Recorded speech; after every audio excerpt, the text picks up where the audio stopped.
Jep sadaka me njet me të shëru Zotë për një smundje që e ki. Jep sadaka me njet me të aletësu Allahun një proces, një punë që e ki. Jenë prak fesës, prak martesës, të studimit, të biznesit. Jep sadaka me njet me më shëru Zotin nanën e babën, nëse me ashkru se vap nanës e babës. Se përket me dhanë sadaka për dikend, a i shkan apo përfiton, po motër. Jep për diçka. Qoftë për një person, qoftë për vete, për diçka të caktuar. Për shembull, jep sadaka me njet me ta shëru Zoti, me të shëru Zoti për një smundje që e ki. Jep sadaka me njet me ta lehtësu Allahun një proces, një punë që e ki. Jenë prak fesës, prak martesës, të studimit, të biznesit, jep. Jep sadaka me njet me më shëru Zotin nanën e babën, nëse me ashkru se vap nanës e babës.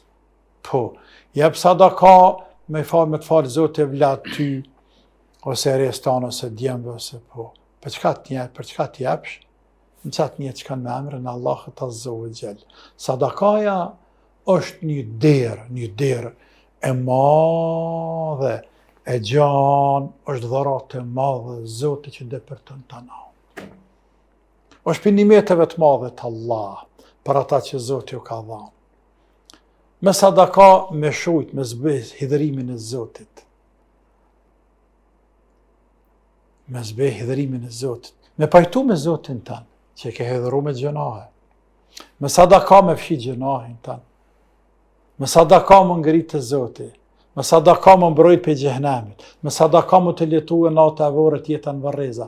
Me sadaka më të rujtë Allah për i kadereve në këtë dënja. Me sadaka më të rujtë Allah pasurin këtë dënja. Me sadaka më të rujtë Allah shëndetin e fëmijën e gruan të mira që ka dhënë Allahun këtë dënja. Me sadaka më rujtë për i të sherreve të njerëzve në këtë dënja. Dhe kështu me radhë. Dhe me të rujtë fund për i zjarmin gjehnemit në ahiret.